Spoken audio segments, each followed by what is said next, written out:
The Washington Metro, often abbreviated as the Metro and formerly the Metrorail, 4, is a rapid transit system serving the Washington metropolitan area of the United States. It is administered by the Washington Metropolitan Area Transit Authority, WMATA, which also operates the Metrobus service under the Metro name. 5, opened in 1976, the network now includes 6 lines, 98 stations, and 129 miles, 208 km, of Route 6, 7. Metro serves Washington, D.C. and the states of Maryland and Virginia. In Maryland, Metro provides service to Montgomery and Prince George's counties, in Virginia, to Arlington, Fairfax and Loudoun counties, and to the independent city of Alexandria. The system's most recent expansion, which is the construction of a new station and altering the line, serving Potomac Yard, opened on the 19th of May, 2023. It operates mostly as a deep-level subway in more densely populated parts of the D.C. metropolitan area, including most of the district itself, while most of the suburban tracks are at surface level or elevated.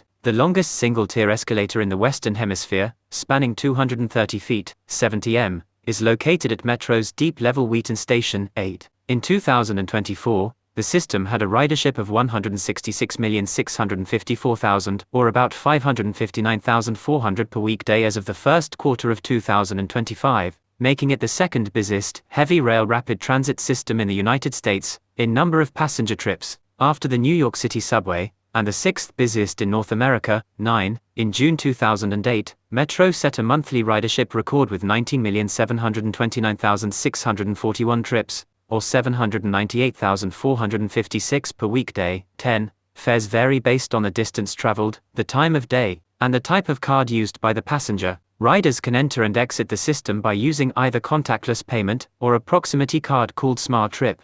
Metro Service 112 from Glenmont to Shady Grove was provided by a 6-car electric multiple unit entirely consisting of RI 1000 series train cars. The 1000 series trains made by Roar Industries was introduced in 1976, with each car measuring 22.86 m/75 feet in length and offering space for 82 seated and 93 standing passengers. They always operate in pairs of 2 with a mate car placing a control desk at each outer end, meaning longer trains are always even numbered 2, 4, 6 or 8 cars. The trains are engineered with strong acceleration in mind, but can still reach 121 km per hour 75 miles per hour. Running in the same direction was service number 214, consisting of 4 Breda series, 3,000 cars followed by 2 CAF series, 5,000 cars. The Series 3000 was introduced in 1987, and is largely identical to the Series 1000 but only offers 68 seats due to a different interior layout. The same applies for the Series 5000 introduced in 2001, which can carry the same number of passengers as the Series 3000 but returned to the Series 1000's cheaper wheelset design. All Washington Metro trains can operate in 3 modes.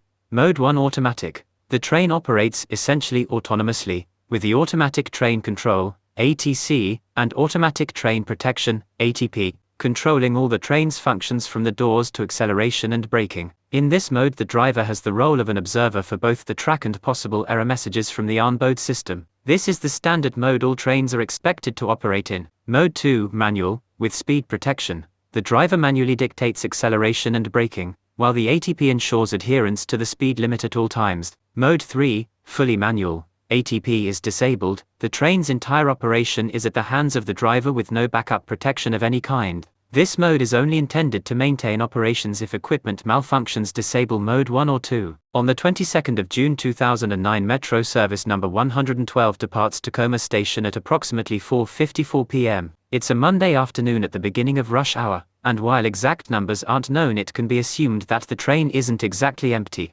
Right after leaving the station, the train came to a stop on the open track, with the driver announcing that the system had registered another train, number 214, up ahead and that they would resume driving as soon as the distance between the 2 trains increased. Witnesses would later say that, after the stop, the train quickly reached full speed, which would be 89 km per hour 55 miles per hour on that section of the line. Coming around a long bend on approach to the overpass of New Hampshire Avenue, the driver of train number 112 suddenly spots the rear of another Metro train a short distance ahead, stopped. The driver immediately triggered an emergency stop, but as so often, it was too little too late.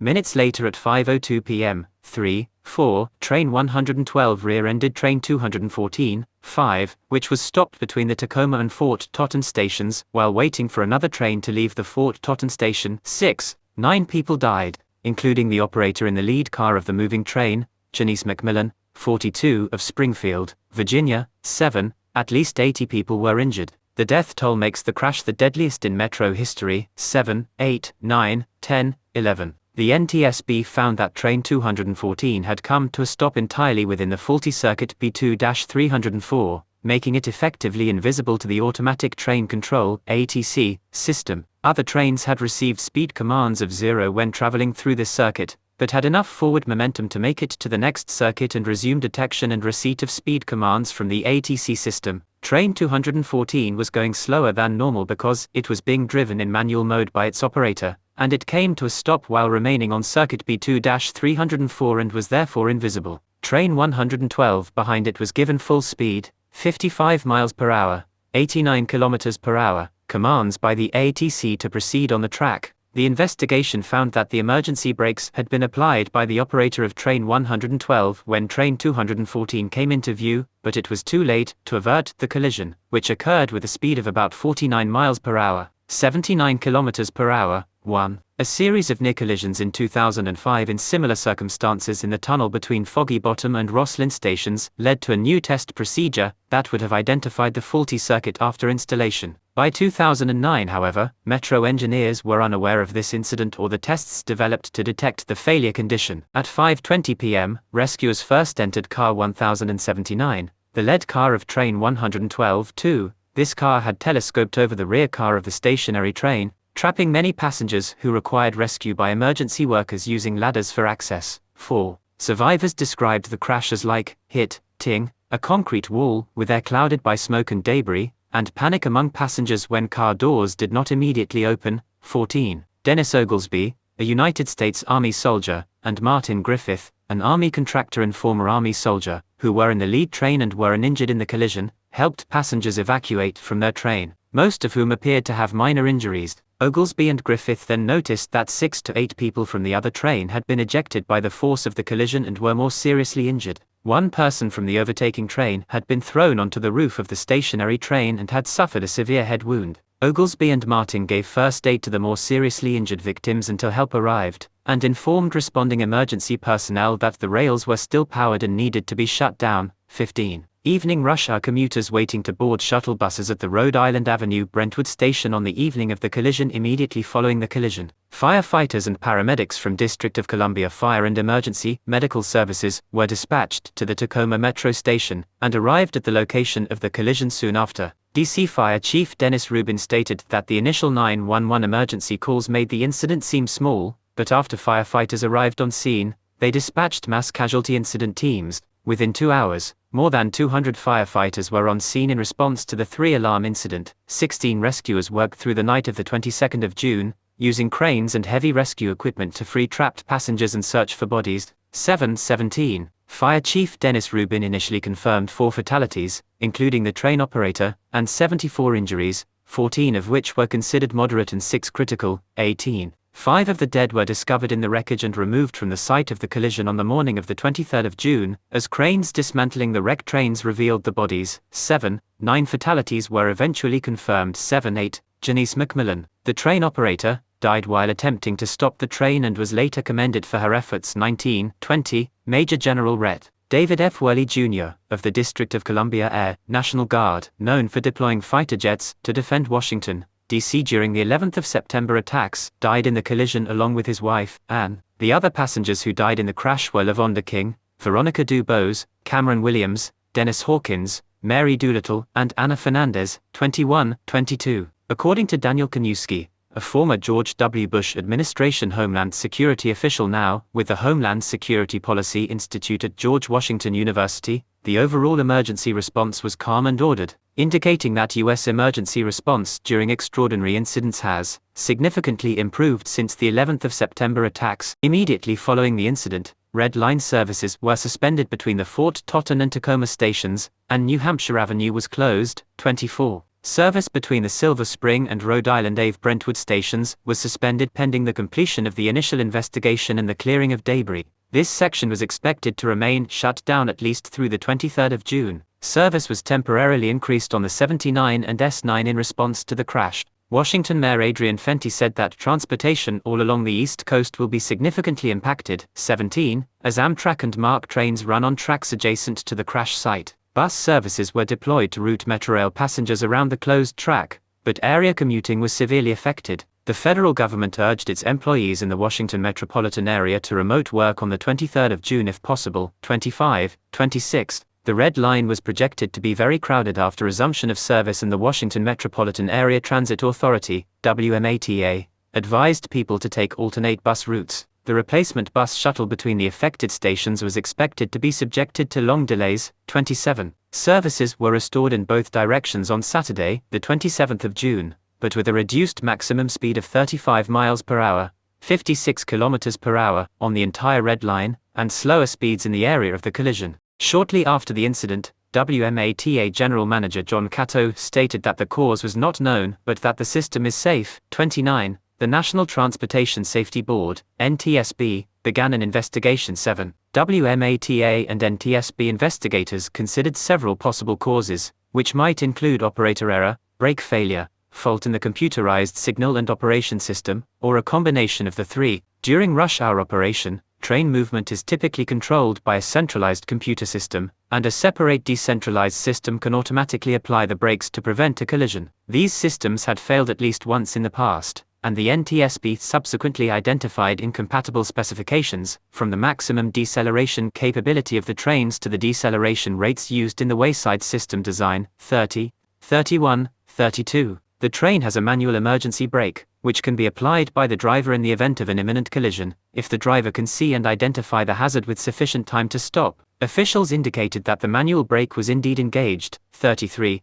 It is possible that the brake system failed to perform as designed, or that the operator applied the brake too late. 34. The lead car of the moving train was 2 months overdue for scheduled brake maintenance. 7. In a press conference the evening of the 22nd of June, Cato stated that the last car on the stop train was a CAF 5000 series car, Car 5066, which entered service in 2001, and that the lead car on the moving train was a Raw Industries 1000 series car. WMATA later confirmed that all of the cars on the moving train were 1000 series. 5. A typical 5000 series car similar to the stopped train in the crash at the Branch Avenue Rail Yard. The 1000 series entered service in 1976, when the metro system opened, and were refurbished and had their motors converted from DC to AC propulsion by Breda Costruzioni Ferroviari in the mid-1990s. In 2006, the NTSB cited the 1000 series cars as vulnerable to catastrophic telescoping damage and complete loss of occupant survival space in a longitudinal end-structure collision. It recommended refurbishment of the entire series after a 2004 collision at the Woodley Park station in which a 1000 series raw car telescoped into another train. 35. In this case, NTSB's Hersman confirmed that the first car of the striking train